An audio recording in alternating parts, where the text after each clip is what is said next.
Donc n'allez pas voir quelqu'un qui est malade, les mains vides.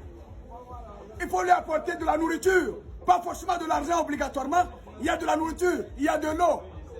Et accompagné de ma parole, lui enseigner ma parole. Pour lui sortir des soucis et des pensées pécheresses. C'est ça. N'allez pas dans ma maison les mains vides. N'allez pas rendre visite à quelqu'un qui souffre les mains vides. Et les mains vides, c'est aussi ma parole. Voilà, n'allez pas dire bonjour, il faut lui enseigner ma parole. Pour le délivrer. J'ai dû enseigner ma parole à travers le monde entier pour guérir et délivrer. Amen. C'est de ça qu'il s'agit. C'est l'homme qui est ma maison et singulièrement, tout le monde est ma maison. Tous les hommes de la terre sont ma maison. Maintenant, celui qui souffre là, toi, ma maison qui est un peu, va l'aider. Ce n'est pas forcément l'argent. Il y a la nourriture. Il y a ma parole d'abord. L'homme ne vivra pas que du pain, mais de ma parole. Amen. Amen. Ah, voici qui est clair. Tu allais visiter une veuve, il faut aller avec ma parole d'abord. Et ensuite, si tu as la possibilité de lui apporter une goutte d'eau, un morceau de pain, voilà, ma parole avant tout. Tu allais voir un orphelin, tu peux lui apporter une goutte d'eau, un morceau de pain, ma parole d'abord. Voilà mes maisons où il ne faut pas aller les mains vides.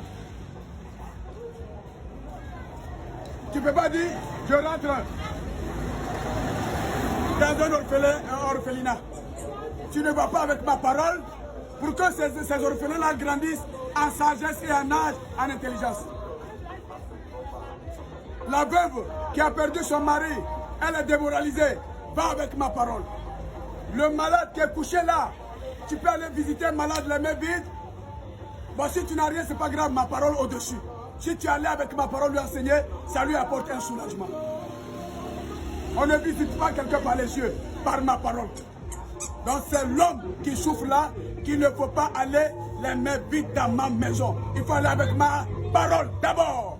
Vous avez vu au cours de ma mission messianique à travers mon fils Jésus-Christ, quand il n'y avait que quelques morceaux de pain dans le panier, mes disciples m'ont dit, Seigneur, le peuple a faim.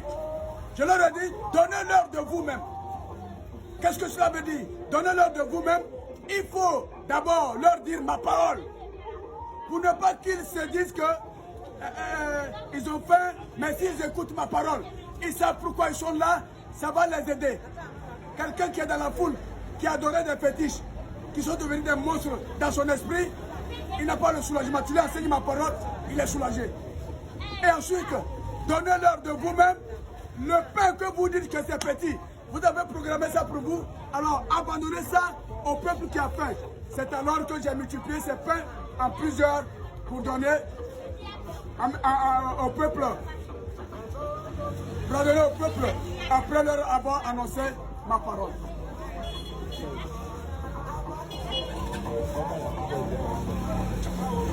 Et les prêtres, les pasteurs ont pensé que c'est à vous pensez que moi je peux vous dire allez-y donner l'argent, nourriture, tous vos présents à un pasteur véreux, un pasteur alcoolique. Moi je peux cautionner ça. Un prêtre alcoolique, franc-maçon, Illuminati, un prophète, franc-maçon, alcoolique, prostitué, un imam, franc-maçon, vaudou, marabout, que moi je puisse cautionner, allez-y leur donner vos dîmes, vos offrandes et la nourriture. Pourquoi? Lui-même il est concerné. En quoi est-ce que le prophète, l'imam, le prêtre, le pasteur, en quoi est-ce qu'ils sont mieux que le peuple qui est venu les écouter? Ils sont venus écouter ma parole. Ils ne sont pas venus regarder un prêtre, un pasteur, un imam. Quiconque peut lire ma parole. Mais si toi le prêtre, tu te mets disponible à toujours enseigner ma parole, c'est moi qui t'accorde la bénédiction. Je connais tes besoins. Tu ne dois pas encaisser quelqu'un parce que tu es prêtre. Tu ne dois pas encaisser quelqu'un parce que tu es prophète. Tu ne dois pas encaisser quelqu'un parce que tu es pasteur. Tu ne dois pas encaisser quelqu'un parce que tu es imam. Ma parole n'est pas marchandise à vendre.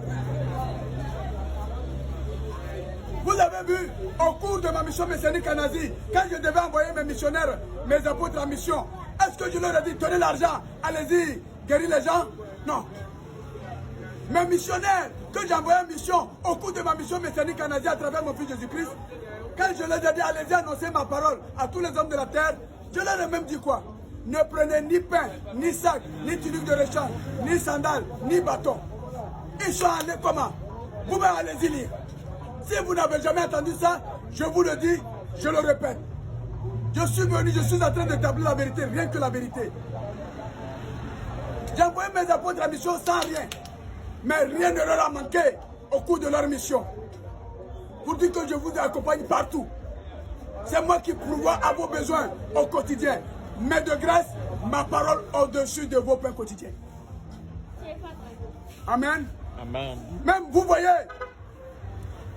quand j'étais en train d'enseigner dans une synagogue, en Asie, à travers mon fils Jésus-Christ, il y a des gens qui faisaient des cotisations. Et ces cotisations étaient censées amener aux veuves, aux orphelins, aux malades. Mais au cours de cette cotisation, les gens avaient des millions chez eux. Mais ils ont laissé ces millions-là, ils viennent avec 10 000, 20 000 francs. À quoi est-ce que les 10 millions, les 20 millions posés à la maison servent? Mais regardez cette dame qui n'avait qu'un franc au bout de son pain.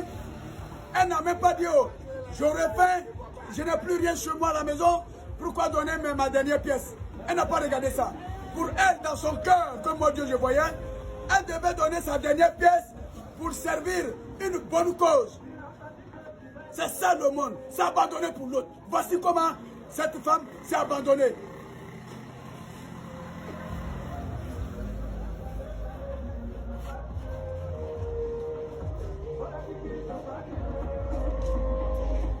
Si je devais apprécier, j'allais plutôt apprécier ceux qui avaient des millions chez eux et qui sont venus donner des 10 000, des 20 000. Mais j'ai plutôt apprécié qui? Cette dame. Elle a donné deux choses. C'est ça, le don de soi. C'est ça le monde. Elle a tout abandonné au service des pauvres. Mais qu'est-ce que dans vos églises, dans vos mosquées, qu'est-ce qui se passe? Quand les gens vont faire des cotisations pour les veuves, les orphelins, les malades, c'est les prêtres qui se les partagent. C'est les pasteurs qui se les partagent. C'est les prophètes qui se les partagent. C'est les imams qui se les partagent. Au point même de se frapper. Voyez-vous, c'est là que vous allez comprendre que ma parole n'est pas argent. Sinon, j'aurais pu dire à la dame, mais pourquoi ces 5 francs tu donnes? C'est pas question d'argent. Vous insistez